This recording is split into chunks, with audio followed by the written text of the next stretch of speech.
Hello, good evening.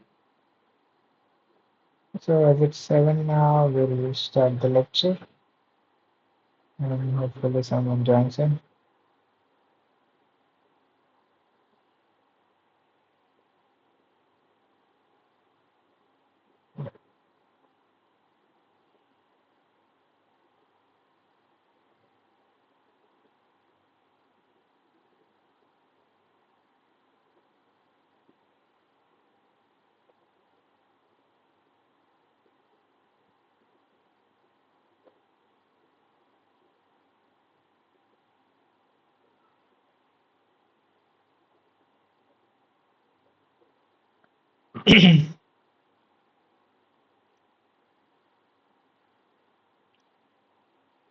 Okay, so good evening everyone. Welcome to the NPTEL course, which is NOC 25 BT05, which is Bioengineering and Interface with Biology and Medicine. So this is week 8 lecture and this is the final week lecture and you'll soon be having exams for the same. So in this week 8 lecture, Professor Sanjeeva has took 5 lectures wherein he majorly talked about mass spectrometry, uh, like different mass analyzers and different detectors, how exactly mass spectrometer works. And further in the further lectures, Professor majorly talked about protein interaction and microarrays. So both 37 and 38 lecture were majorly based on talking about different techniques which are generally used for studying the interaction between two proteins, as well as a bit of system biology was taught. And in terms of lecture 39, Sir majorly talked about uh, bioinformatics approach of studying the proteomics, like understanding protein data bank. Then there are different softwares which are available to understand the interaction as well, and as well studying the we can all for also doing the molecular docking and stuffs. So all those were talked about in bioinformatics lecture, that is lecture 39, and the lecture 40. Uh, Sir majorly talked about ethics and research and publications.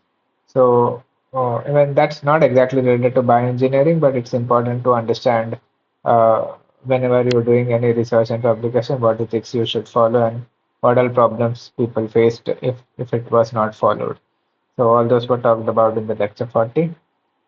So, I'll initially give a brief overview of all those 5 lectures, and then we'll uh, move on to do certain assignment questions of previous year. So what did Sir majorly talked about in terms of his first lecture of week 8? So it was about mass spectrometry. So what is mass spectrometry? It is a technique for identification of protein. So not exactly for protein identification. It can be used for identification of any molecule, may it be a metabolite, may it be like any metabolite, protein, carbohydrate, lipids, etc. All those can be determined using mass spectrometry. And so how does it does that? So basically by production of charged molecular species. So basically it forms an ions, and by and their separation happens because of the magnetic and electric fields. So depending upon that mass to charge ratio, the separation happens, and accordingly we can actually determine what kind of protein or metabolite is present in your sample. And as this has increasingly become a method of choice for analysis of complex protein samples in terms of proteomic study due to its ability to identify thousands of proteins. So in a sample itself, there is a mixture of samples, still it can determine each and every specific protein separately, depending upon the mass to charge ratio. So general workflow of a mass spectrometer is, if we talk major in terms of protein, somebody joined in. Hi, Absa. Okay, I'll be initially giving an overview of, yeah, hello. So I'm currently giving an overview of all the 5 lectures of week 8, and then we'll move on to discuss assignment 8, like week 8 assignment questions, previous year assignment questions. Okay. So In terms of so how does MS generally works? What's the basic workflow is? So there are different analyzers who actually separate. So here it is an example of quadrupole. So initially we need an ion source. There are different types of ion source. One is ESI and MALDI. We'll be talking about that. So generally, when you take a protein, the protein is very huge, so you need to lyse that specific protein. So we use proteolytic peptides. So different fragments are found, and those different fragments can be analyzed depending upon the mass to charge ratio. Once they are inserted into the mass spec, this is chromatography, then in the chromatography, LCMS, like liquid chromatography with mass spectrometry, or GCMS, like gas chromatography with mass spectrometry. That's how generally two configurations are together.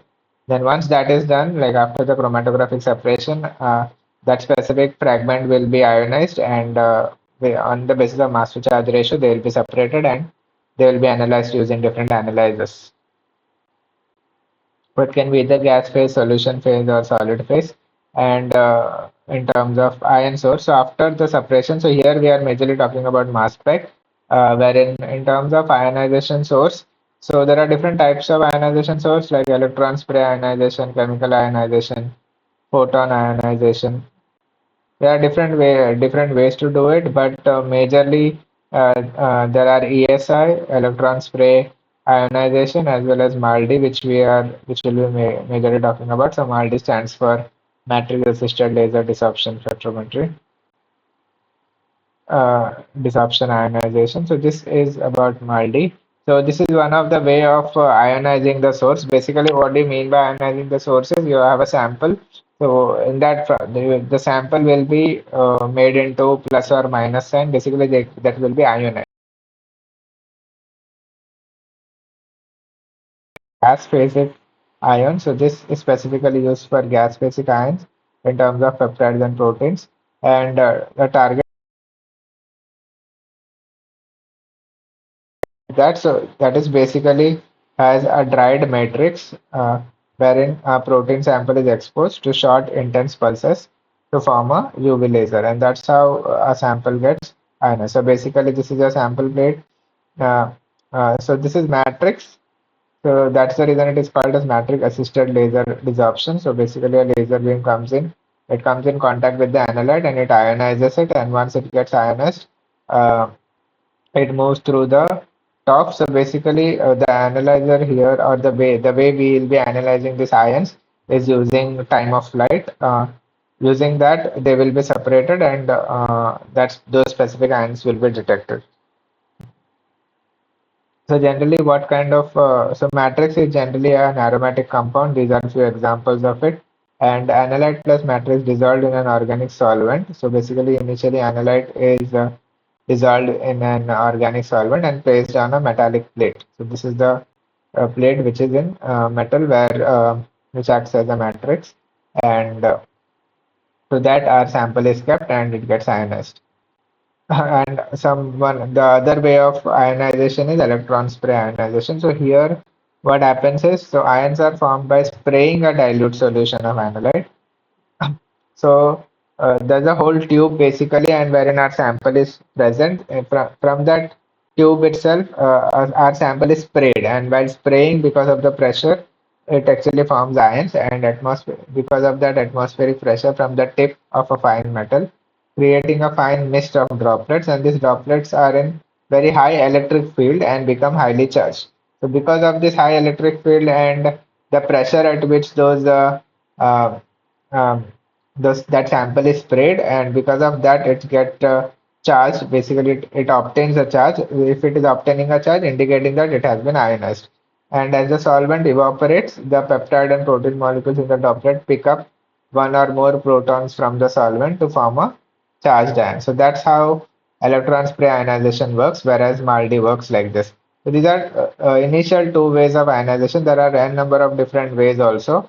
So there are different, like chemically also ionization happens, or photon ionization also happens, or else it can happen with the help of bombardment of fast atom. So there are different ways, and but majorly ionization is done either by MALDI or ESI. And these are further more information about ESI. So as I was talking about, so it is generally mass spectrometries are coupled with LC, that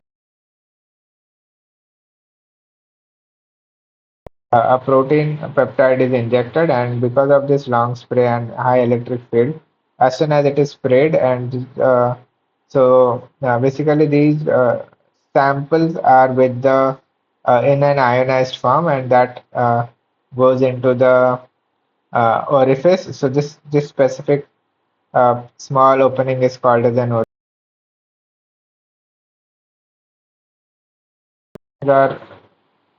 Are you okay? People are joining in. Did anyone say anything? Okay, thank you.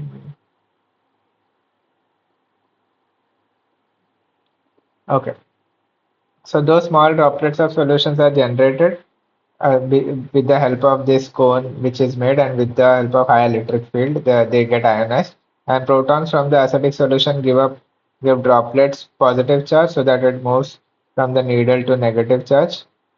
And that's how the initial ionization happens. And once that ionization is done, those ions are now separated in this time of flight analyzer. So this is basically called as time of flight mass analyzer, where those ions, depending upon their mass and charge, they get separated. So basically what happening here is it consists of an ion acceleration and focusing optics. So the measurement is on the basis of mass is to charge ratio. So that here is charge, and it takes ions to fly in analyzer and strike the detector. So according to these specific ratio, the speed of those ions differ, and accordingly, once that reaches the analyzer and strike the detector, they are accordingly detected, and they give that specific peaks depending upon the type of ion it is. And this is about Malditov, just a representation of the same thing. So in terms of top, there are basically two tops. There is initially separation happens of all the fragmented ion, and then the selected ions, depending upon the current, get separated. So in terms of this, ions are accelerated to high kinetic energy due to the different velocities.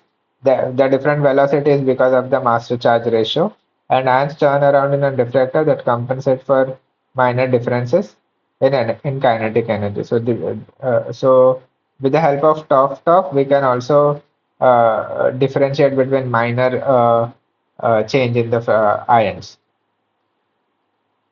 So those were two types of analyzer. Sorry, ionization source, MALDI and electron spray. And along with that, in terms of analyzers, mass analyzers, there is one is something called as TOF, which is time of flight mass analyzer, and there is something called as quadrupole. And quadrupole is also a mass analyzer. So analyzers in the sense where the separation is taking place. So separation can either take place in TOF, or it can one of the way of getting it separated is quadrupole. So quadrupole, basically there are four poles. Quadra means four. There are four poles which are having certain magnetic field and electric field in them, and that actually because of that specific energy. So what happening here is so oscillating electric fields are there to selectively stabilize or destabilize the path of ions passing through the. So that is a radio frequency quadrupole field. So in that specific field, so because of these four poles, there is intense electric field here, and depending upon the mass to charge ratio of this specific ion, their speed will change. So that's how this separation happens.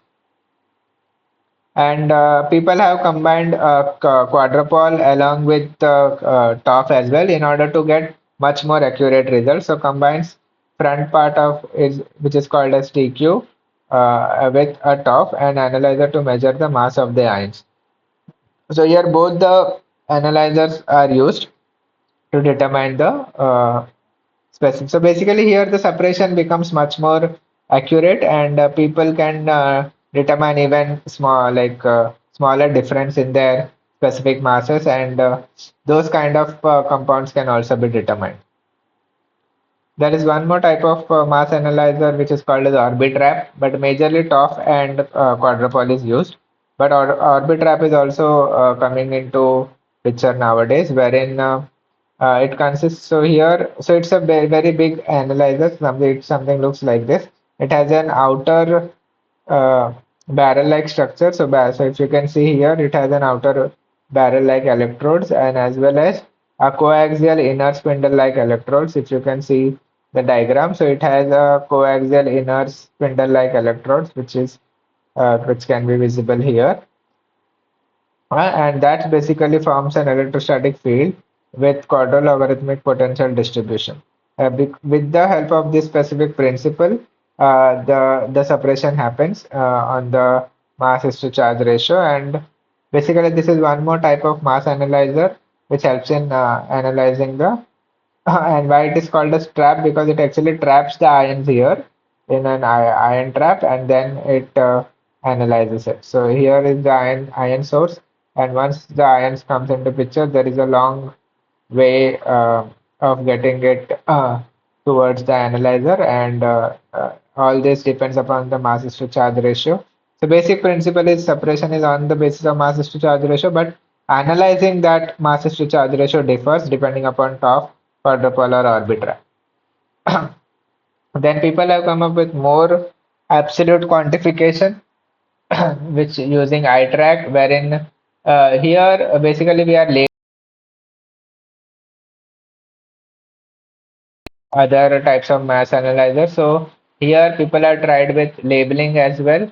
So in this, so reagents are first set to multiplex amine specific stable isotope reagents, and there are labels basically with N terminal and can label all peptides in up to 8 different biological samples. And so here we can test 8 different biological samples at one go and label with different labels available. And so this actually becomes more relative, and absolute quantification can be done with the help of eye track. So there are different reagents available accordingly, and this is how the reaction happens. Basically, in the N terminal itself, the labeling happens. So the masses to charge ratio of a reporter group ranges from around this to this, and the balance group mass is around 28 to 31 Daltons. And the overall mass reporter plus the balance component remains constant, which is around 145.1 Dalton for all four reagents. So these are the four reagents which are available for labeling. And so in terms of a summary of whole in terms of mass spec. So mass spectrometry has emerged as a very strong platform, and we here different ionization source and different mass analyzers were studied, and basically we can combine two talk together or with Orbitrap technology or with quadrupole technology. All those combinations have been people have come up with different instruments with those combinations, and people according to their experiment use them. And eye track is currently becoming popular because it helps in quantitation, so we can actually quantify how much amount. So in terms of all this, it is qualitative analysis, what all kinds of molecules are present. But in terms of eye track, we can actually determine this compound is there and this is the concentration of that specific compound. So that's what quantitation means. And in terms of mass spec, so if you want to know more details, this is the reference book for the same. So you can accordingly download this specific reference book by Hiraka, and which this will help you to understand more about mass spectrometry. Then in the next lecture, PSR majorly talked about interactions of protein-protein interactions. So traditionally, two different methods, these methods are used, but there are certain high throughput approaches as well. In terms of traditionally how protein-protein interaction was studied, it is H2 hybrid method or affinity chromatography or immunoprecipitation. So these were the traditional methods which were generally used for studying protein-protein interaction. But people have come up with high throughput approaches wherein thousands of protein interaction can be studied at one go using microarray kind of technology. But and in these specific techniques, basically we are labeling it with something, and when the interaction is happening, uh, if there is an interaction, then that label will give certain response, whether it will change the color or it will give certain emitting radiations or do something so that we can determine whether the interaction is happening or not. So that's what labeling helps. But people have come up with label-free technologies as well, so we'll be talking about that too. So in terms of immunoprecipitation, so what we added on a slide. So here a purification of protein complex by immunoprecipitation or tandem affinity purification, which is called as TAP. And here basically what happens is a target protein and its interacting partner is isolated from a complex sample.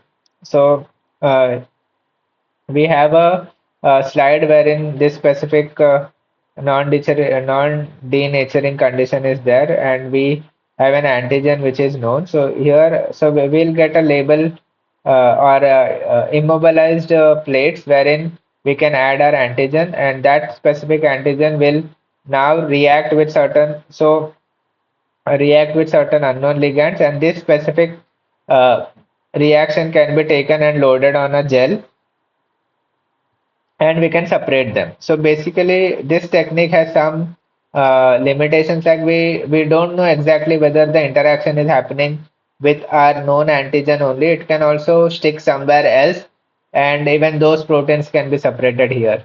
That is one of the limitation, as we do not know exactly that this interaction or whatever proteins we are seeing here, that is only because of the interaction with the known antigen which we have introduced.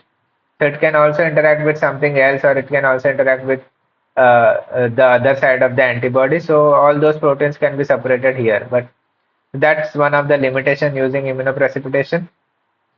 And the other technique people generally use to understand protein-protein interaction is yeast to hybrid method, wherein yeast cells are used, wherein a bait protein which is your analyte and a prey protein which will interact with the protein. So here basically they are labeled with certain reagents wherein if a protein-protein interaction is established, that result in activation of the reporter gene transcription. So if they are if that interaction is happening, then there is a reporter protein here after lag Z which transcribes and it will flourish. So reporter protein in the sense the one which can report or the one which can show its expression in a easier manner, and that basically can be detected. One of the example of reporter protein is like uh, any fluorescent protein, like green fluorescent protein or yellow fluorescent protein, whatever. So if this interaction is happening, then the transcription unit gets activated and that reporter protein will be expressed.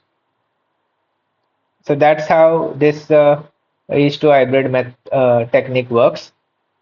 And in terms of protein microarray, as I said, here thousands of proteins can be detected at one go itself. So it is a microscopic array comprising of thousands of discrete proteins.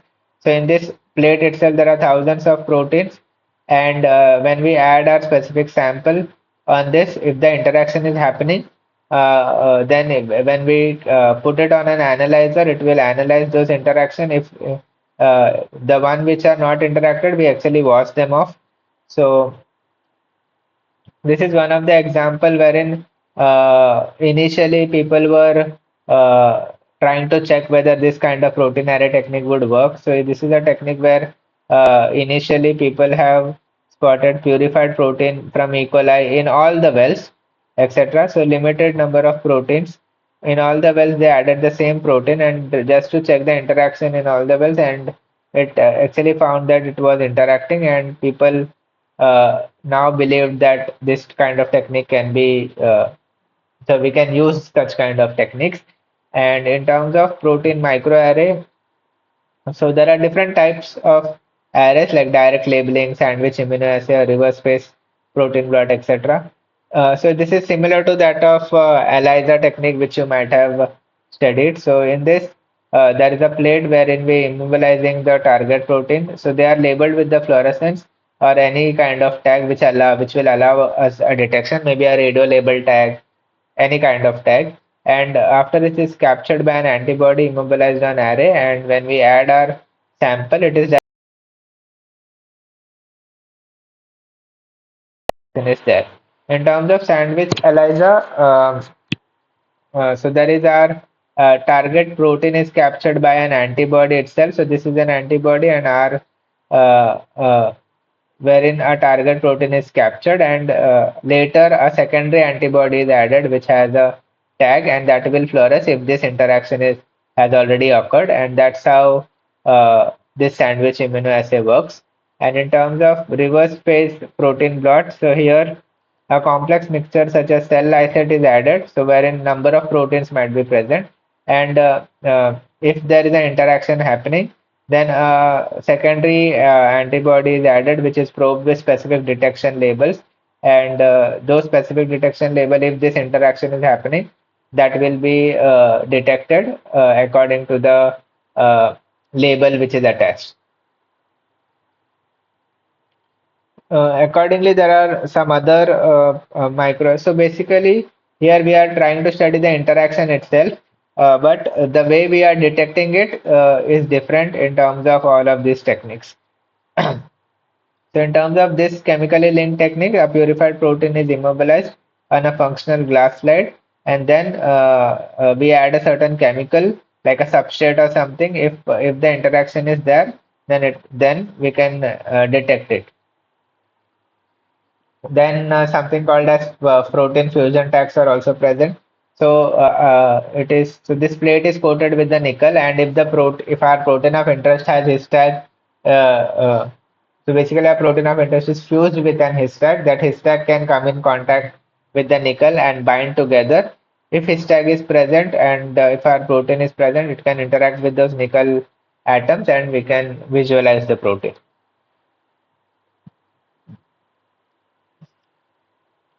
Then this is some interesting technique like nucleic acid programmable protein array, wherein we are trying to. You might have heard about central dogma already, wherein DNA is transcribed to RNA, then RNA is translated to protein. So here we are trying to do everything on a plate itself. We have a DNA, like here we are having a cDNA containing GST tag printed.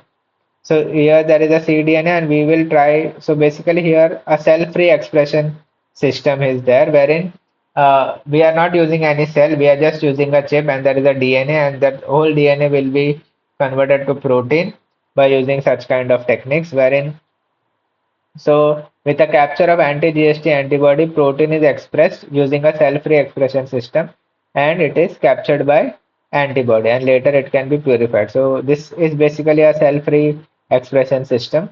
Similarly, some other techniques are also there, which is cell-free system itself for producing proteins.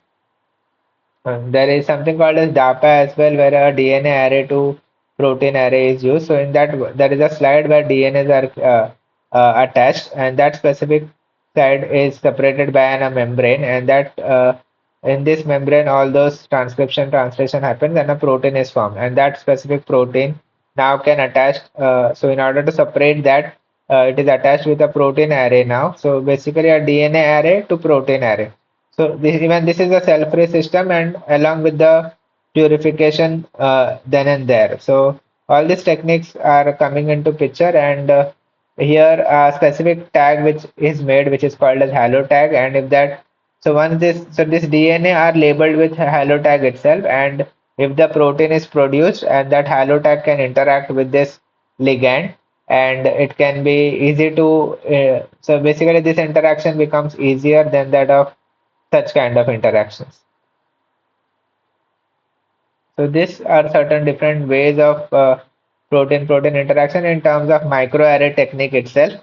So only one technique, microarray, but the way we are detecting the protein-protein interaction is different in terms of direct labeling, sandwich, reverse phase, chemical link, fusion. So people have come up with different ways to detect that, and this is a short overview of whole protein microarray platform. Then in terms of DNA microarray, we already discussed I think in a sixth week lecture or a seventh week lecture regarding this. So wherein people try to understand the expression of protein from a DNA, and it can be applied in various uh, problems where people can detect a specific in a cancer if there is a specific antibody present and if that antibody is expressing or not in a normal patient compared with that of a cancerous patient. Similarly, gliomas is one of the type of cancer. So, sir tried to give certain different examples where these all techniques can be applied. So we have few references as well. So if you want to know more about how exactly protein micro in terms of protein microarray technology is, so you can read about these papers. Then in the third lecture, sir talked about interactomics. So what do you understand by interactomics is, so here we trying to study interaction and their consequences between various proteins. And the network of all such interaction is called as an it's so if uh, a specific molecule can interact with different stuffs, right? So all interaction commonly is called as an interactome, wherein this basically, so what this specific field aims to provide a better understanding of genome and proteome function and how does that interaction is exactly happening. So there's a genome, the genome which is get transcribed to a proteome, and that proteome can have certain many intermediates which is metabolome, and that can affect different environmental factors. So it is a basically a comprehensive overview of a biological process.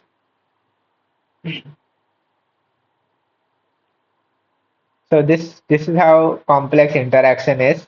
So this basically sir talked about different techniques wherein we can try to understand all of these kind of interactions. So basically, what it aims to identify is function of uncharacterized proteins, new roles for characterized proteins, as well as mechanism to regulate protein activity, or also to understand networks of protein interaction, how all a specific protein is interacting in what all different ways, how strong they are, how weak they are, etc., and what all it is actually interacting. All those can be studied using different techniques, which we'll be talking about. So, how this interaction can happen? It can be either transient, like just interacted and gone away, transient, or it can be permanent, interact and it will stay together for a longer time. It can be either weak or it can be strong, it can be obligate, non-obligate, it can be homo-oligomers, it can be like same one or a different one. So it can be different methods of interaction can happen. And how this exactly interaction is happening, whether by a hydrostatic, hydrophobic bond or a hydrophilic bond or electrostatic interaction or van der Waals forces, or if there is an hindrance between them, steric hindrance, etc. So what are different types of interacts, like the way it is interacting even that will have an impact on how whether it is weak, strong or transient or permanent. So if you want permanent, generally those interactions will be covalent interactions. So that's how it will be. And so what all kind of interaction is essential for any event in a cell? So we need DNA replication. So for a DNA replication to occur, protein should interact with the DNA and replicate should start initiation. Like DNA polymerase should be there, right? So that's a protein. So that's how. So if that is not interacting, maybe replication might not happen. We need it for translation. We need it for cell cycle.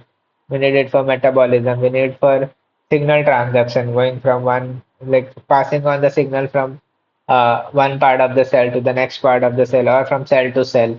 Any kind of it can be in terms of transcription, splicing, in terms of morphology of the cell, in terms of growth of the cell, or moving motility of the cell. All in terms of all these events, a protein interaction is essential. And to give a so that's how important studying interaction is.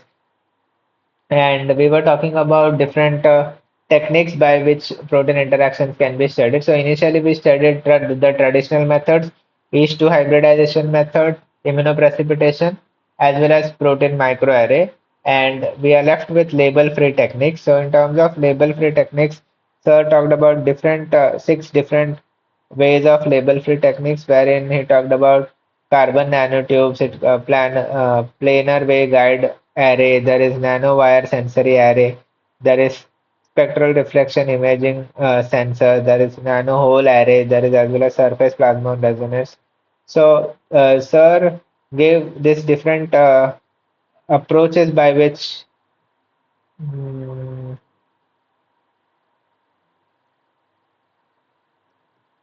a protein interaction can be studied, and out of which sir explained few of the techniques which are commonly used or which are better to use, which have given much more better results. So one of the technique in terms of label-free techniques. So if you are recollecting what I just talked about, so all of that actually had a label or a different detector by which they were able to understand how the interaction is happening. Right, but here there is some techniques which are called as label-free techniques, wherein we are not attaching any label, and without attaching a label, we can still understand whether interaction is happening or not happening. Shyam Kumar, sir, we'll be discuss questions in the meet. Yes, we'll be discussing the questions in the meet. I don't know if Muhammad is here. Pooja joined and left. Okay, so I'll just. Oh, okay. Yes, we'll be discussing. So I'm giving an overview first of all the five lectures which are talked about in week 8, and then we'll be discussing the questions.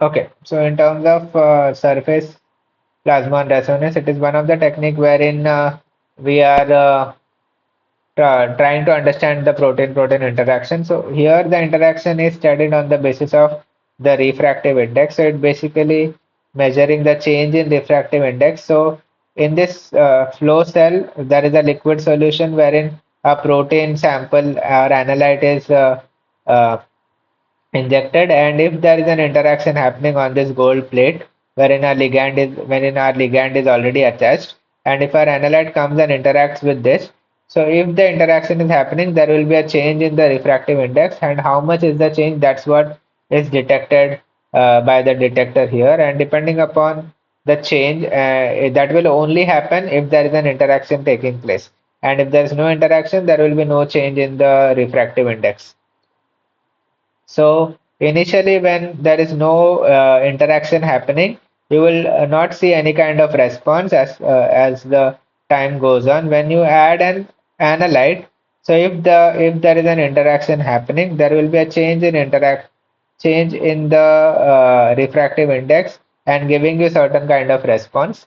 And once the analyte is washed away, during that when the buffer is added and when the washing takes place, it is getting dissociated. Basically, that interaction is getting dissociated. So if you can see here, when the dissociation is slowly happening, it is going down again because there is no response which is being response in the sense the refractive index is coming to its original position where there was no interaction taking place. So it is coming down, and uh, in just to make sure that if you want to reuse this specific plate again and to clean everything, so a buffer is added which is called as regeneration buffer, and with the help of that uh, we can actually reuse this specific plate for studying the proteins further, like adding ligand again and adding ligand the analyte again, and we can actually reuse this specific plate for studying different proteins.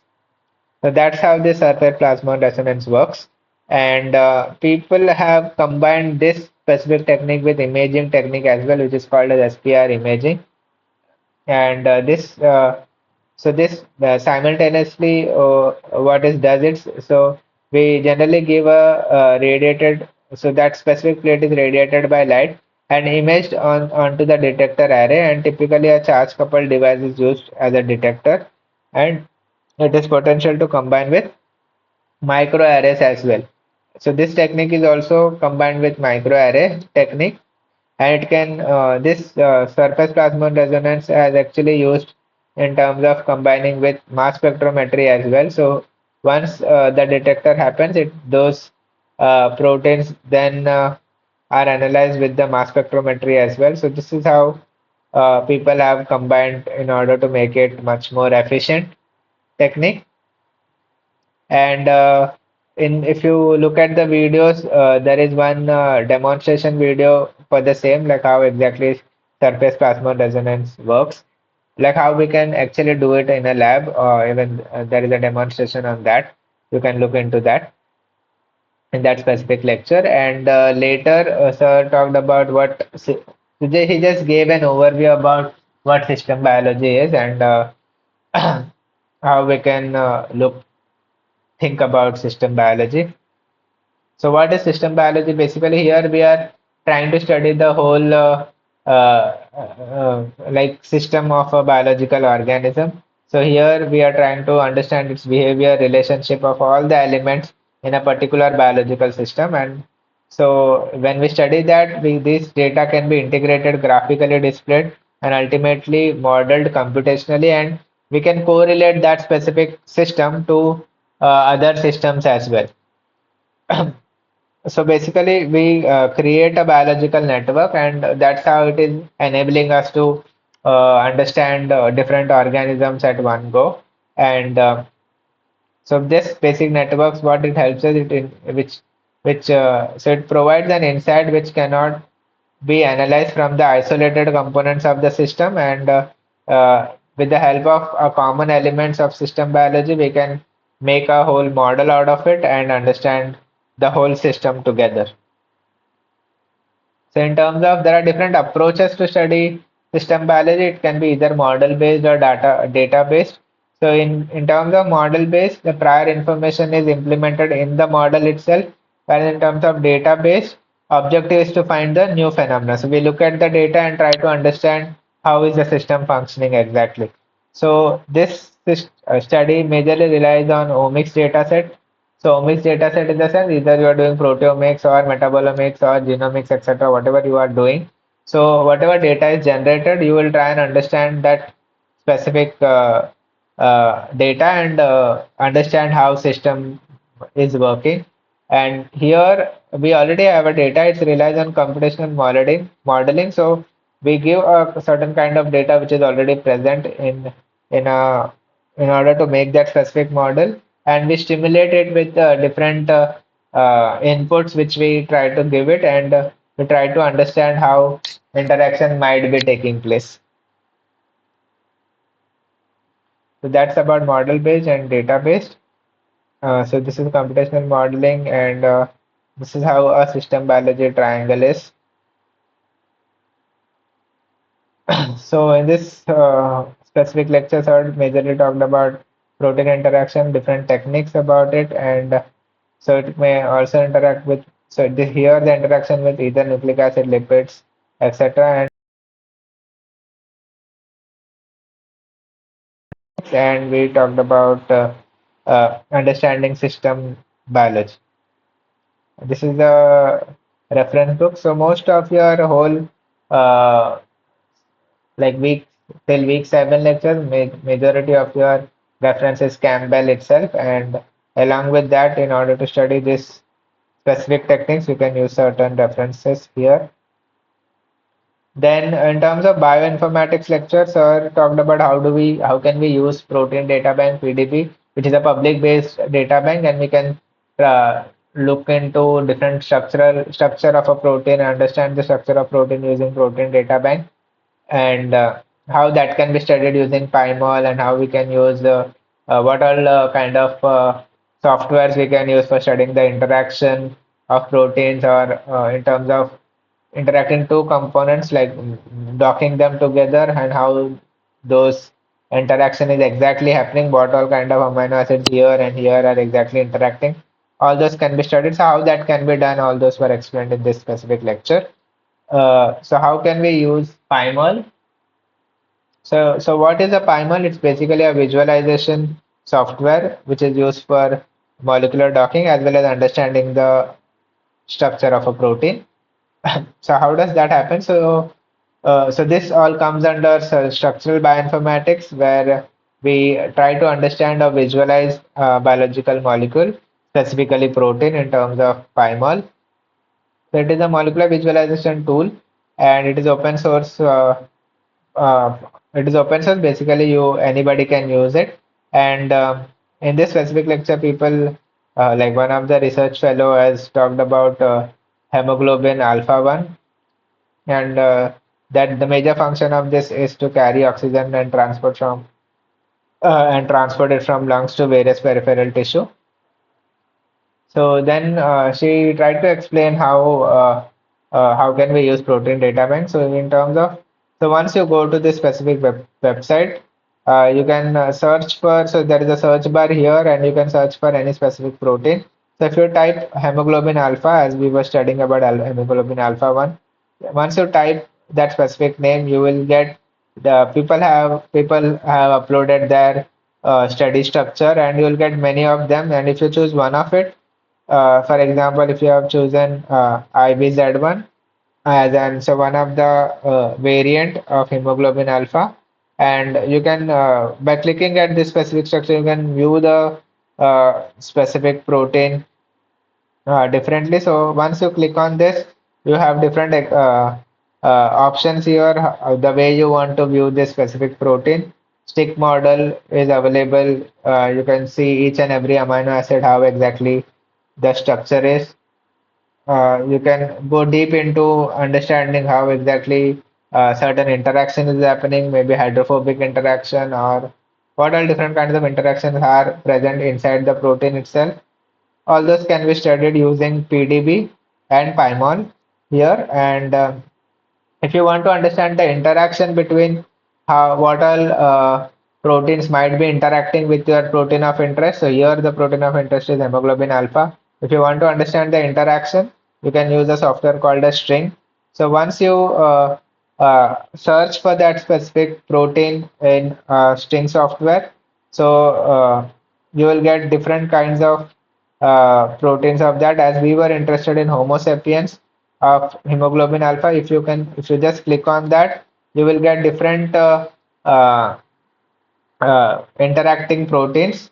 So it's basically a network here. String means network. So if this is your interest of protein, then you can just click on this each and every specific interacting proteins and try and understand what all proteins might be interacting with your protein of interest.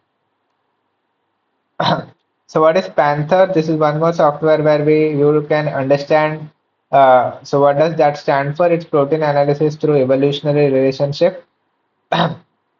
So you can understand whether your protein has certain, uh, like here also we study the interaction itself, and using that how exactly that is happening, we can study using Panther.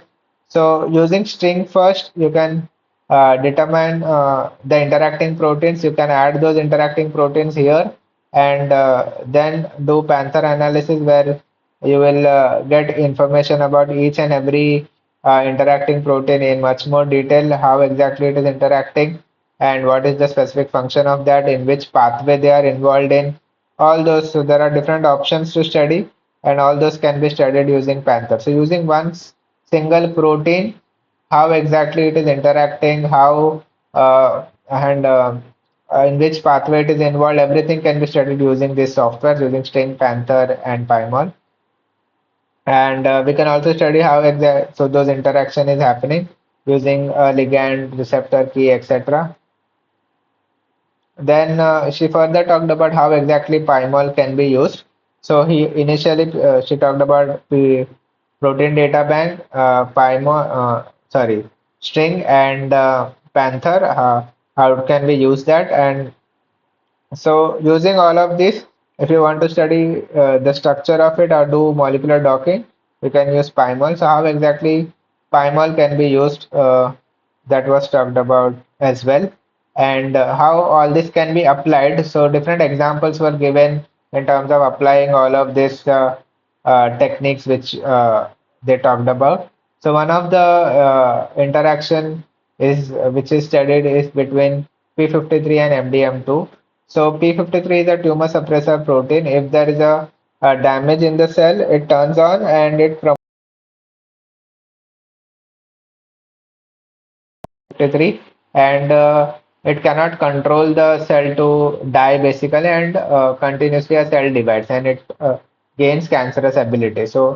Uh, this regulation of P53 is also controlled by MDM. So they both interact with each other and maintain the intrinsic level together. And if there is a damage to the cell, and they will basically allow the cell to die. And if they are not functioning properly, then the cell can uh, become cancerous. So in order to study their interaction, we can use we can download P53 protein structure using PDB. You can just and people have now known that these are the specific amino acids which actually interact with the MDM2, and that specific interaction is essential. And so people have come with small molecular inhibitors of this specific interaction, which can help in cancer. And so how can we visualize that using you visualizing this interaction using bioinformatics tools. So one of the tool is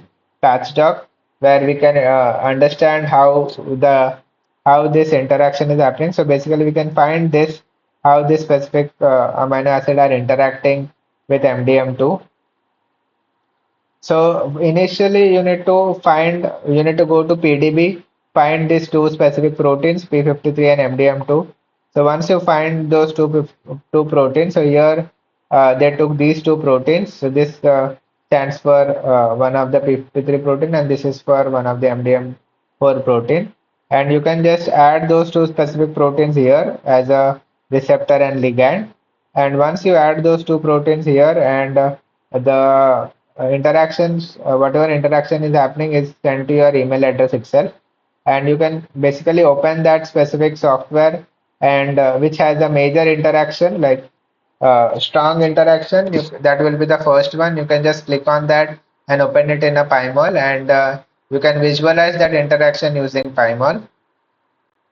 So that's how a structural biology can help you to understand how interaction is taking place. So by studying this, basically you all can design specific drug molecule. Like if we want to target that specific amino acid, maybe the interaction will be inhibited, or you can make it stronger. All those analysis can be done once. So if you know all of this stuff, it can help you to design specific drugs for it. It can help you to design specific interaction which is essential and which is not essential. All that can be understood using all of this PDB string or patch doc, etc. So if you want to if so answer is already given, but we can still go through it. So if you have been given a molecule, like this is one of the molecules, you have identified that a target molecule is VEGF receptor. So it interacts with this specific receptor. Now, what tool will you use for performing docking? So in terms of docking, we have already looked into it. So Panther is about interaction, string is also interaction, and okay, we will be obviously using Pymol. And in terms of this, so it's the same question. Now that you have identified docking tool, which is Pymol, can you find out interacting partners of VEGF receptors? So now we want to understand that specific protein is interacting with what all stuff. So for interaction, we generally use string. So these are certain links for it to use the different softwares. So that's it in till fourth lecture, and in the fifth lecture, so I talked about ethics and research and publication, and so there are sir gave certain examples where papers were retracted. So these were a few examples, and why basically this retraction was happening, why increase in number, because PDB database, uh, if you search in Jan 2018, it identified 9719 retracted articles. So that many number of articles were retracted, and uh, so Office of Research Integrity. So these are from those reports, and they have said that so this retraction basically happens Why? Because there is a misconduct happens. So misconduct in the sense people have done something and published something, or they have manipulated the image or something like that. So all those comes under fraud stuffs, and if they are detected and if they people come to know regarding that, the papers are retracted. So in terms of retraction, the possible reasons were 21% of them were because of an error, but majority of them, almost 67%, were because of certain fraud. And so it's like duplicate publication, plagiarism, or suspected fraud, etc.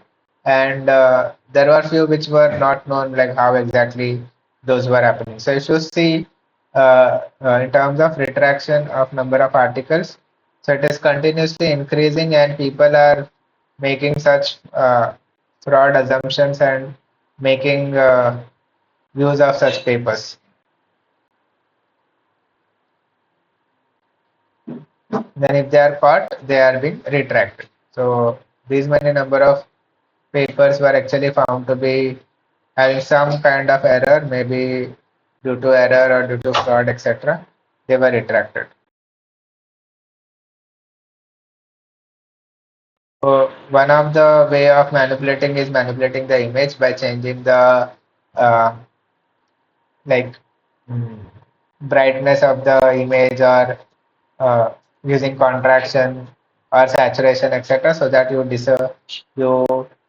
make it band as fainted. So if you see here, the original image is, looks something like this, and the manipulated image looks something like this. So all these bands were removed here, or else an extra band was added by doing certain edits, etc. Similarly, in terms of here, this band was faded. So all these plots are very much shows accurate results, right? If you are changing that, then that's a fraud basically.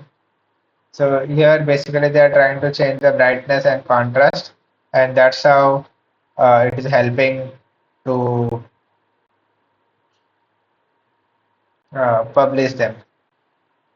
So these are a few more examples of that accordingly. Um, More example like enhancement of a specific feature. If these features were not exactly visible, they made certain edits in the picture and enhanced it. So these are all manipulations, and because of that, if you see continuously, those manipulations were the cases of it were increasing.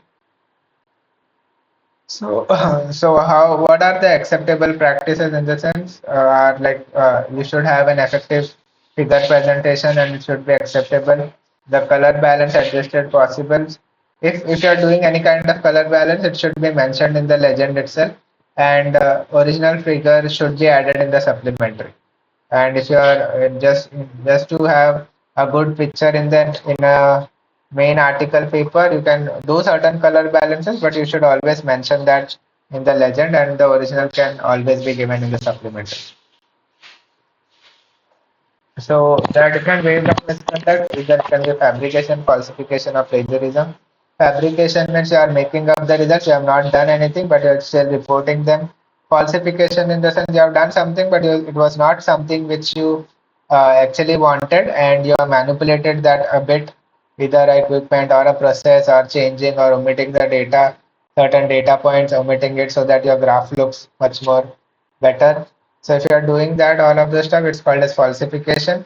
And in terms of plagiarism, if you are taking someone's idea or someone's words or someone's result or a specific process and not giving them credit, then that's called as plagiarism.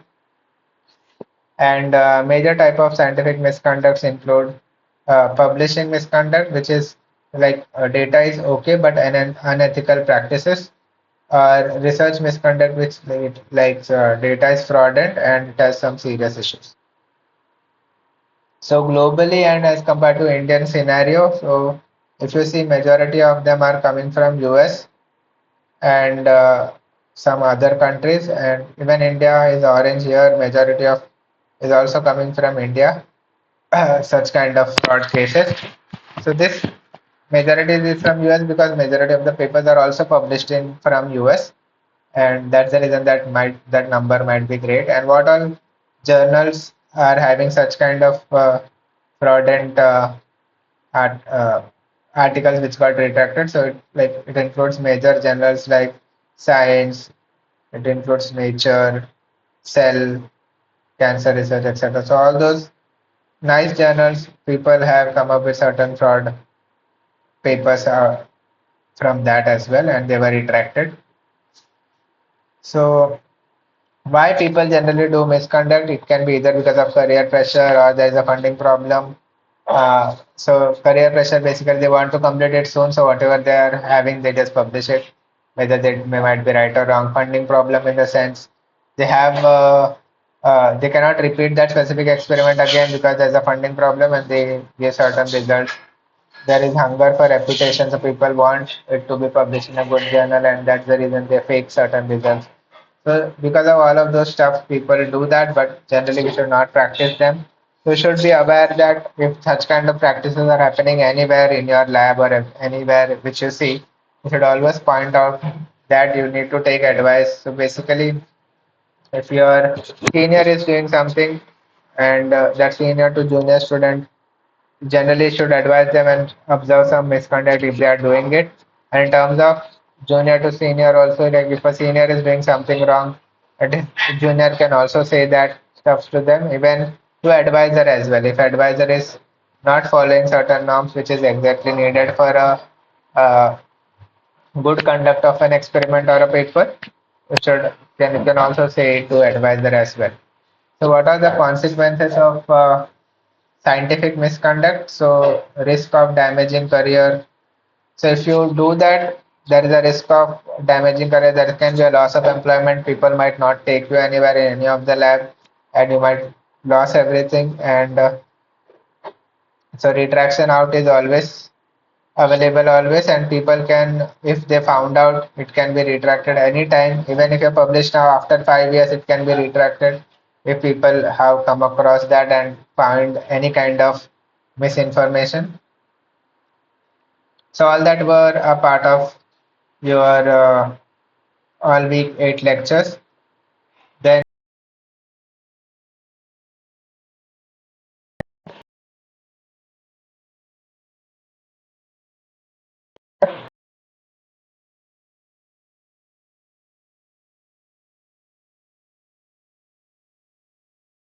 I majorly talked about bioengineering prospect, how engineers can think about biology and come up with different solutions. All those were talked about in the first lecture. And in terms of second lecture, sir gave an overview of how exactly cloning can happen, how DNA is transcribed to RNA, RNA to protein, learned, talked about central dogma perspective, talked about how a gene can be amplified, how an organism is engineered, and uh, uh, after engineering, how a specific protein is expressed. All those were talked about in week two. Then, if it is expressing, how we can basically detect that specific expression using RT-PCR or using agarose gel electrophoresis, or if a protein, then polyacrylamide gel electrophoresis, and different types of applications related to that. And there was a talk by Nikhil Fadke, professor as well, in that week third lecture. In terms of week fourth lecture, sir shifted its gears to genetics and talked about Mendel laws, law of dominance, law of independent assortment, all those different laws, and how exactly a specific character is uh, inherited from one generation to another generation, what can be the possible ratios. All those he talked about in week four. Then in terms of week five, sir further went ahead with the Mendel's laws itself, how some laws are not, or some heritability is not, does not follow Mendel laws, which are called as non-Mendelian genetics. So I talked about all of those stuffs and how we can do transformation, conjugation, uh, transduction, etc. So basically, chromosomal basis of inheritance were talked about along with, so overview, if you talk, it's generally non-Mendelian genetics. So he talked about all of those stuff in week 5 lectures. In terms of week 6, sir went into a deeper mode and talked about exactly how cell is grown in terms of cell cycle, etc. And went ahead in terms of cloning, how exactly different types of clonings are present, and a bit about evolution, how like natural selection and stuff. So just give an overview of all of these topics as well as developmental biology a bit, how exactly a cell grows into a whole baby in terms of frog initially explained, and then about humans as well. And in terms of week 7, sir jumped into exactly proteomics prospect in week 7 as well as week 8, where majorly talked about started with just amino acid and proteins, then went ahead with talking about how proteins can be detected, various techniques related to studying a protein. Then in terms of week 8, studying a protein-protein interaction. Uh, different techniques involved in that. So all those were talked about in week 8.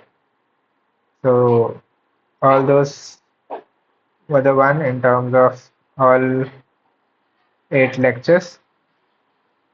Then we'll move ahead with talking about questions of previous year, and if uh, then we'll start about all of the stuff, like we'll take a break of 5 minutes and we'll start discussing regarding the previous year questions. Do you all want to discuss any specific topic in a like in a more detail? Then we can talk about that accordingly. I have all the PPTs for week 1 to week 8. If you have any specific topic, if you want, we can discuss that. Uh, okay, so we'll take a break of like 5 minutes or so, and we'll start with the previous year assignment questions. Thank you.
Okay, we'll start.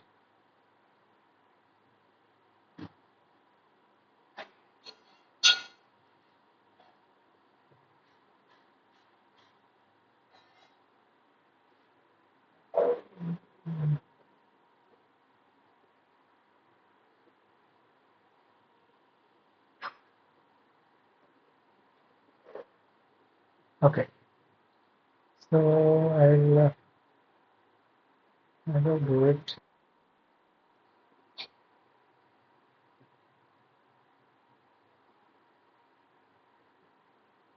Okay, so you all can answer me here, and we'll just discuss it so that.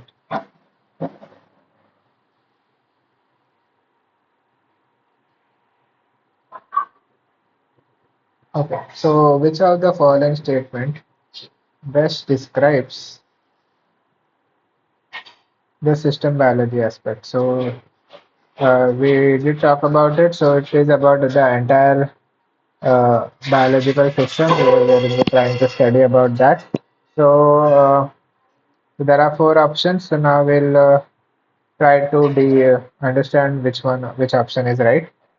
So first one is so understanding specific genes and how they work with biological system is the only focus of system biology. So understanding specific genes and how they work, that is not the only. So this is probably not the answer, but maybe we can check the other one.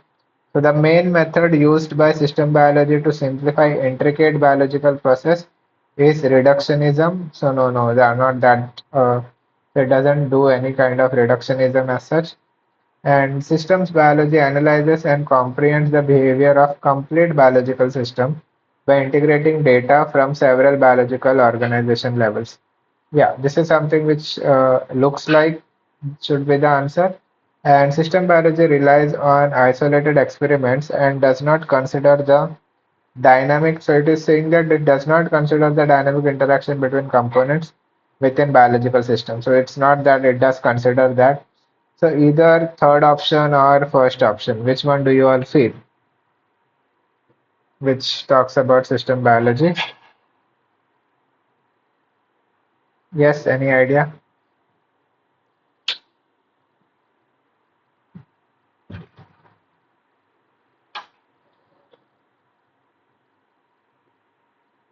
Okay, the answer is C here. So system biology is generally it consists of understand the complete biological system by integrating data from several biological organization levels.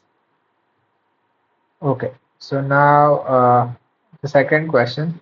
So we didn't actually talk about SciLac here, but still we can try to analyze here. So what does uh, SciLac labeling amino acid in cell culture? So that's what SciLac stands for. So it is a labeling technique itself in cell culture using a stable isotope.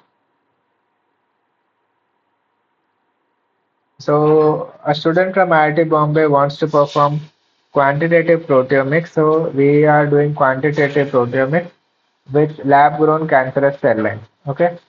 So now she has included SciLac in his experimental design. So what is SciLac? Is stable isotope labeling amino acid in cell culture. So those cells are cancerous cells. So which key aspect of that method will help her to quantify the uh, protein abundance between different experimental conditions. So she tried different experimental conditions, and in those conditions, that specific method, how that specific will help in quantifying the protein abundance. That's what we want to know.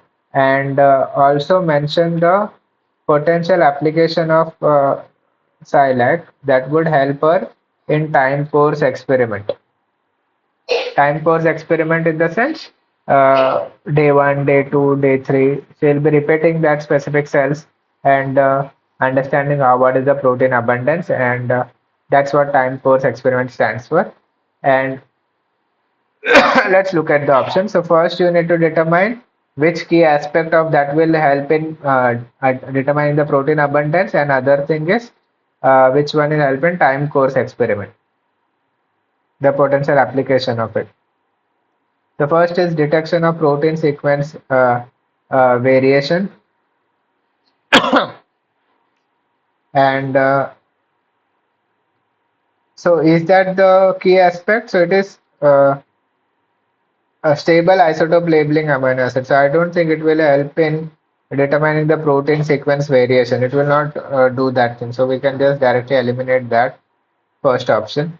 So measurement of fluorescence intensity. So there is no fluorescent attached to it. So it is isotope, stable isotope. It is a radio label isotope. So there is no fluorescence happening. There is something called as radioactivity happening. So even that cannot be an option. Gel electrophoresis pattern. So uh, I don't know whether that can be part. Maybe we can look at the application part of it. So what would help in uh, time course experiment basically. So SciLac can simultaneously reveal the gene expression changes in response to external stressors over time. So maybe we are slightly confused with this. We can look into the fourth option. So relative peak areas in mass spectrometry. Yeah, so we want to quantify the protein abundance. So peak, if protein is more abundant, the peak area will be more. If the protein is less abundant, the peak area will be less. So this can be the possible method. So in terms of gel electrophoresis patterns, we might not know about the protein abundance as such. So probably D should be the answer. Let's look at the second uh, question as well. So application of it. So it can provide information on the dynamics of protein turnover and change in protein expressions over time. Yeah. So basically, if you read about SciLac anytime, so that actually helps you about protein turnover thing, and so that is how it will be helping you to do the time course experiment. So fourth one should be the answer. Yes, it is the relative peak areas in mass spectrometry. So what do you mean by that? So when you do mass spec analysis, so there are certain peaks which comes into picture, right? So if a peak area is more, that generally indicates that that specific molecule is abundant in nature, and the peak area is less, that much is the abundance. Coming to third question. So Parth identified a protein which plays a role in cancer therapy, and he hypothesized that the protein of interest which interacts with the genomic DNA, so that is the protein which interacts with the genomic DNA while participating in the DNA repair pathway. So that's the protein which interacts with DNA in, while participating in the DNA repair pathway. He designed the following experiment to validate this hypothesis. So identified the specialized experiment from the following diagram. So this is an experimental diagram. So we want to understand which one should be the next one. So there is a protein DNA interaction happening, and uh, so so that basically helps in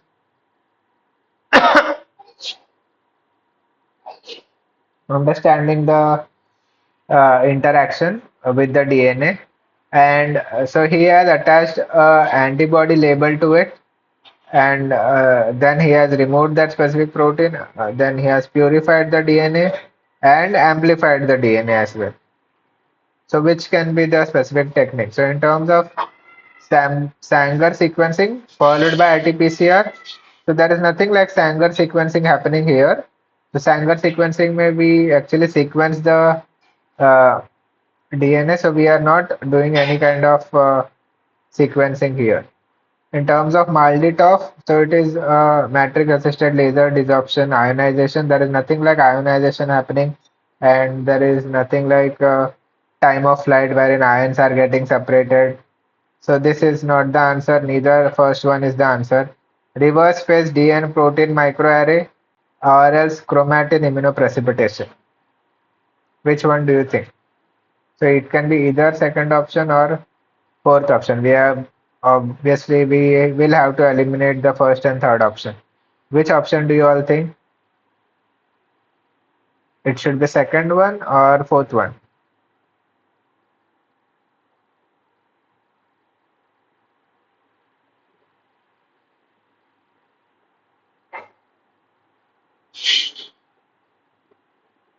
You all are confused. So it is chromatin immunoprecipitation.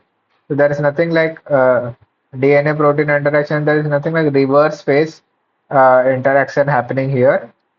So it is chromatin immunoprecipitation, which is a chip technique. So here there is a chip which you can see here wherein a probe is attached, and if there is a DNA, if it attaches to this specific probes, it will get amplified.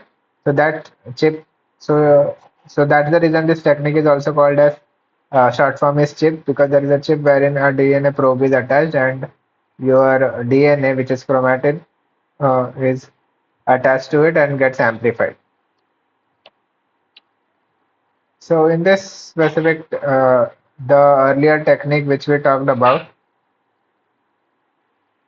so if is the above described experiment suitable to investigate whether the protein binds directly with the DNA in vivo or not? Can we do that? Yes, no. So this chip immunoprecipitation technique, it does actually help. So this immunoprecipitation which is happening here,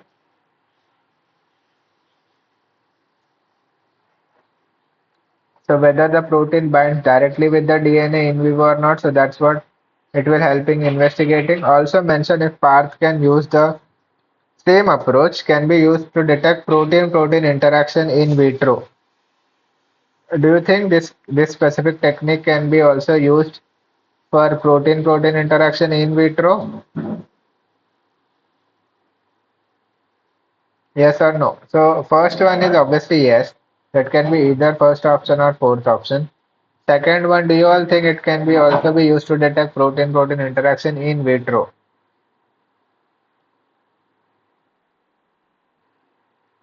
You all think so? The answer is no basically, so it should be yes and no. Yeah. So this diagram represents ionization source in mass spec. Pick the correct statement. So, so there is a matrix here. You can see. So it is. So in terms of electron spray, there is a whole electron. There is a whole tube wherein, because of the high electric field, it is sprayed. That's it's called electron spray. There is nothing like spraying happening here. So it's not electron spray ionization. It is neither chemical ionization. It is clearly showing that it is the principle of Maldi, where sample is uniformly mixed with a large quantity of matrix. And because of the laser, there is a matrix attached here. The laser will ionize it, and ions will go through the analyzer.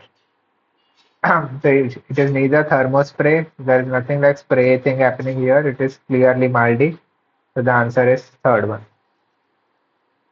Then in terms of sixth question, from a rare type of plant, you have extracted a pure protein that you believe to be a fructose binding protein. Okay, so there is something, we have isolated a protein, it binds with fructose, that's what you believe. Then which experimental route will you choose to investigate the binding between fructose and protein? So we want to study carbohydrate interaction with a protein. So which technique should we use? So we are basically trying to study the interaction between two things. So what can be done? So you will perform molecular docking. So by doing that, you cannot investigate the binding between fructose. So molecular docking is done between protein and a protein. So you do not have a fructose structure, and so it is telling that fructose and a substrate. So doing that, it will not help you understanding fructose and protein. You will do a LCMS of the complex using mass spectrometry. Using mass spectrometry, it will just tell you about what kind of molecule it is present. It will not tell you about the interaction. So we want to investigate the binding. So we want to study the interaction basically. So you will study binding kinetics using surface plasmon resonance. Yes. So obviously it cannot be A and B. It is obviously C. We just studied about surface plasmon resonance. The answer is C.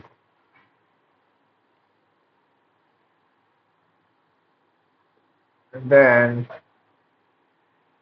okay, over time, the proportion of Indian women who are at risk for cervical cancer has increased. Okay. Towards an effort to raise awareness through scientific research, IIT Bombay has recruited a cohort of 100 women to be screened for cervical cancer risk factors, which is a strategy serum samples using. So now we want to understand a risk factor which is related to cervical cancer. Basically, in any type of cancer, there are specific proteins which are expressed. If they are higher in amount in those cells, then we can determine that that specific individual is having cancerous cells inside his body, or else if those specific proteins are not expressed, so there are certain biomarkers which are actually identified, and those all can be actually used to understand whether a person is suffering from a cancer or not. So first thing is you will screen serum samples using protein microarray for autoantibodies. Yes, this can be actually a technique, but we'll look into all other. You will perform MALDI-TOF on cervical fluid samples. So using this, you might not understand, uh, like it might not actually do any convincing results. You will perform a PCR from blood samples and isolate proteins, or B and C together combined with most appropriate approach. What do you all think? Like all approaches are good enough, but you want to uh, uh, towards, so basically you want to raise awareness through scientific research, and which strategy would you like to follow? So they are not, so basically we want to be screened for a cervical cancer risk factor. It is not that these 100 women are suffering from cervical cancer. So whether they are having any kind of risk of having a cervical cancer or not, that's what we want to determine. So using this cervical fluid samples, you will just take the fluid sample and you will understand whether what all kinds of molecules are present. It will not tell you about that specific biomarker as such, whether they are going. So we don't know, right? So if you want to study this thing using Maldita or etc., you need certain patients with which are having cancer, certain which are having control. You will run both the samples and you will analyze these metabolites are greater in or these proteins are greater in cancer patients and these proteins are lesser in control patients.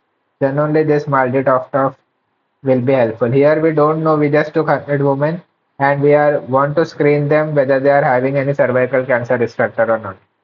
So this option can be eliminated and using a PCR from blood sample and isolating protein, this is a very uh, time consuming task as well. So you will be doing a PCR from the blood sample, then isolating DNA to RNA, RNA to protein, and then you will be isolating the protein. It's a very time consuming one.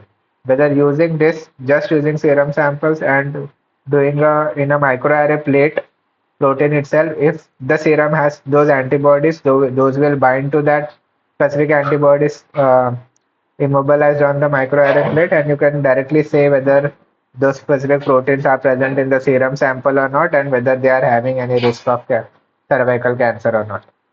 So all these approaches can be used, but they can be used in a different perspective. But in terms of these questions, the most quickest way and just to tell about whether they are having any risk factor or not, it is obviously the first one. Okay, so in terms of next question, you will have to use PDB software. So if you all can use PDB right away, uh, try and use it. So you need to identify the protein and the origin of protein with RCSF. Okay, so this is an ID. So what is the organism and resolution of the crystal structure? So IRC2, if you just go to PDB here,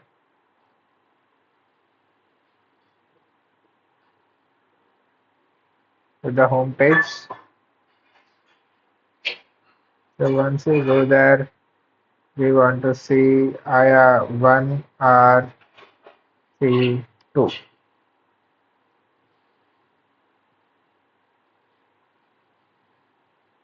So this is 1RC2. So if you see,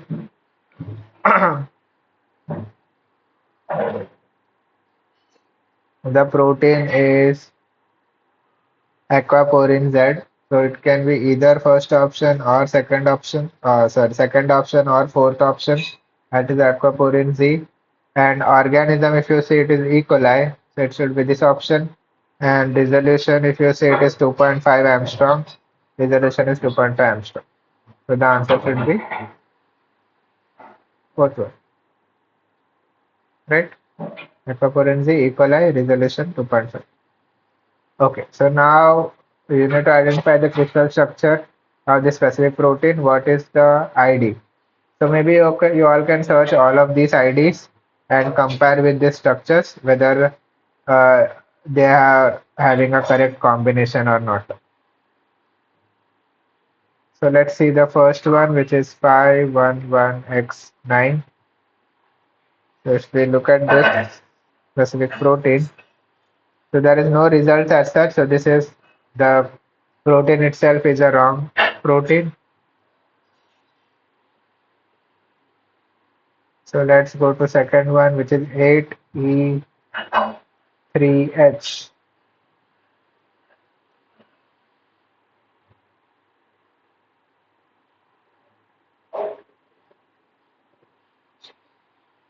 So this is, so we want to see the structure basically.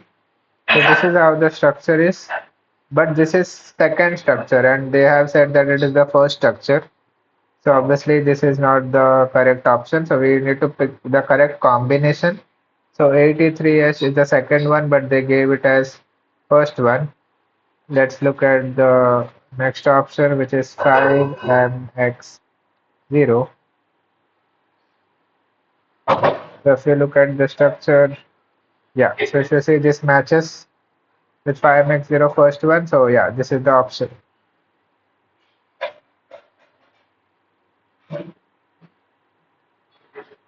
Yeah, I hope you all are getting it. Then the last one, uh, it's a bigger question, so just zoom in. Okay, so Pranjal is a junior research at Cell Culture Lab, and he requires a specialized cell line for one of his experiment. Fortunately, many frozen vials of the identical cell line stock are in the possession of his senior. However, the senior still won't give him the access to the cell vials despite repeated requests. Following many failed efforts, Pranjal was given one stock. Nevertheless, he was curious, so he conducted a short tandem repeat profile to verify the legitimacy of that specific cell line and discovered that senior had given him incorrect cells. What action plan does he have? So basically, junior was asking some of the cell line, and the senior was not giving after repeated request. He gave him some different stock itself. So you should tweet about this incident on social media and make others aware of an unethical incident happened. He should speak with his supervisor first and seek assistance suspecting a research ethical issue. He should immediately ask for an urgent lab meet and discuss the issue in front of everyone. And he ought to relocate the lab and look for more suitable space to work in. So it is a kind of general aspect question. So obviously the appropriate answer should actually speak to his supervisor and seek assistance so that such kind of practices is stopped. Okay, so that is it in terms of uh, this lecture. So if you all are having any doubts on any specific question or any of the uh, specific week's lecture, and if you want to revise any specific part of it or ask any kind of questions, you all can ask accordingly. Or if you want specific part of the whole syllabus to be just revised a bit, we can still talk about it.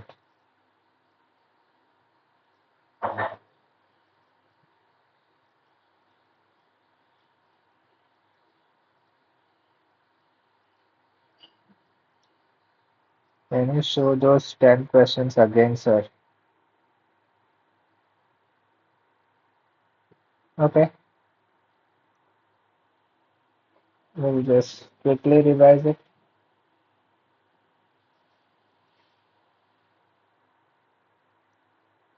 Okay, so here the question was about what can be a specific system definition for a fundamental aspect of system biology. So system biology generally deals with the whole complete biological system, whole everything data, and it tries to analyze the different organisms. And so the answer should be C here, where system biology analysis comprehends the behavior of complete biological system by integrating data from several biological organization levels.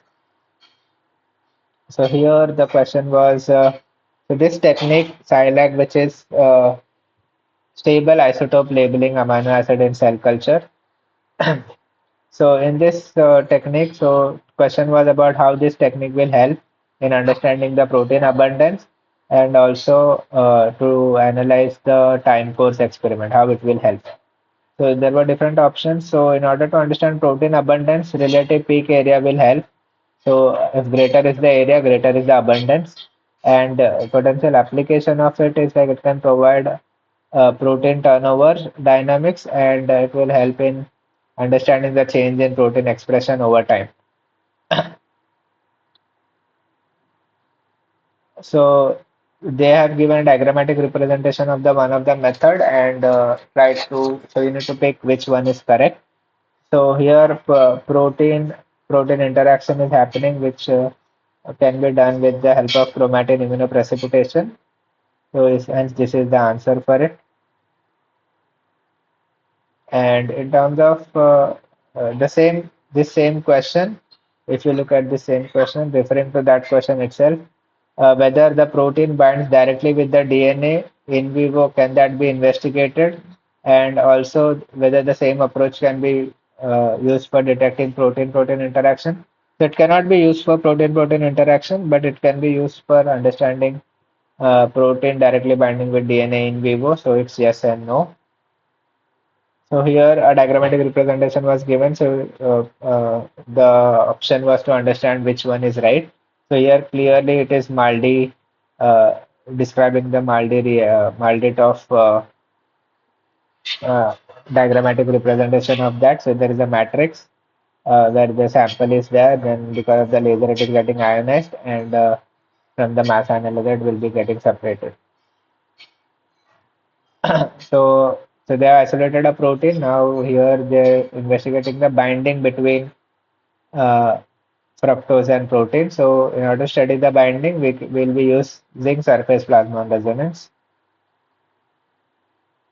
And the next question was, so there you want to determine if there is any risk for those 100 women, whether they are having any risk of cervical cancer. So these all approaches are uh, one or the other way to study it if you know certain stuffs, but most quickest way and to understand to screen them and understand whether they are having any risk factors related to cervical cancer is should be the first option, whereas in serum sample will directly be added on the protein microarray plate where uh, if there is a specific protein overexpressed in that specific individual, then that will interact with those specific labeled proteins on the microarray plate. And if there is an autoantibodies in them generated which has cervical cancer risk, then it will bind and it will tell you the binding is has taken place and it will tell that individual has a risk of cervical cancer. Then I just went to PDB as well and typed this specific code, and we found that it is aquaporin Z with E. coli organism, which has the resolution of 2.5 angstrom. And we went on with looking all of these proteins, and we found that it matches, one matches with 5-MXO, this specific protein, whereas this is 83H, but it is not the first one, but it is the second one, so the option should be C. Then general approach question, like if there is a some issue happening with the senior, you should actually speak with your supervisor first and seek assistance regarding this specific issue. Yeah,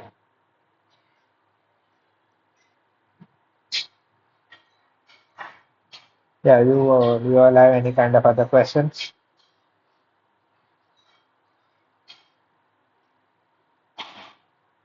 Yes, thank you.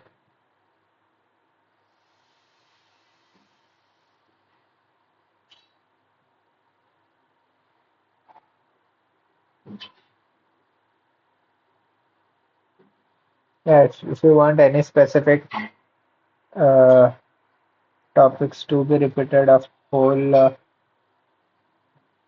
like we have 10-15 minutes more. So if you look at,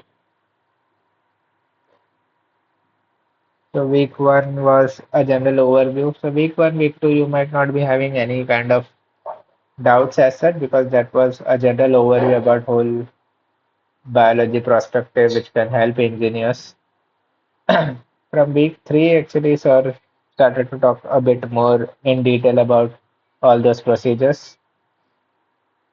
So if you have any kind of doubts in any of the part in terms of genetics, in terms of solving those questions related to Hardy-Member's law, P plus Q is equals to 1 or P plus 2PQ, P square plus 2PQ plus Q square. Such kind of sums can be present in your exams. Understanding chromosomal inheritance. So here also like making that pie chart and not pie chart, that specific Punnett square board and understanding in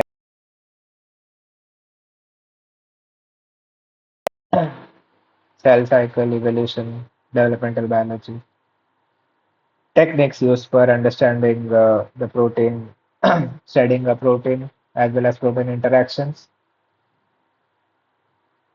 Yes, anything if you want to know.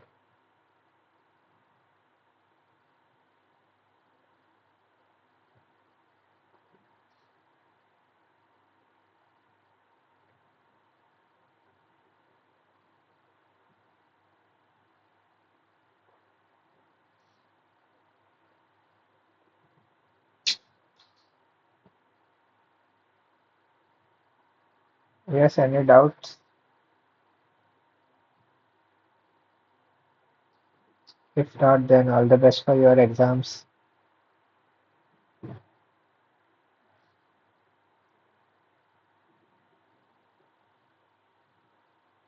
Where are you all from? Which institute?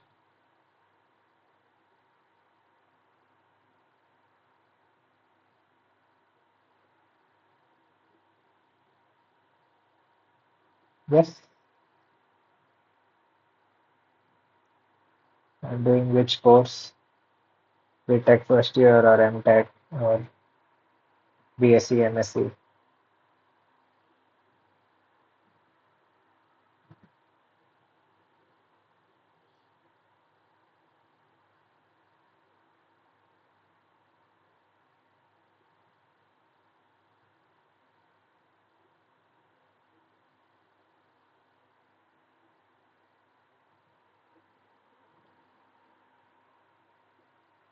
Yes.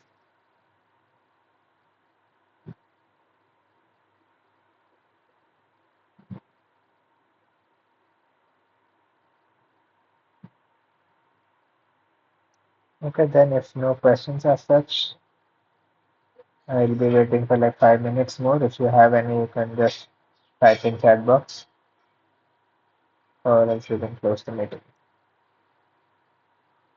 Okay.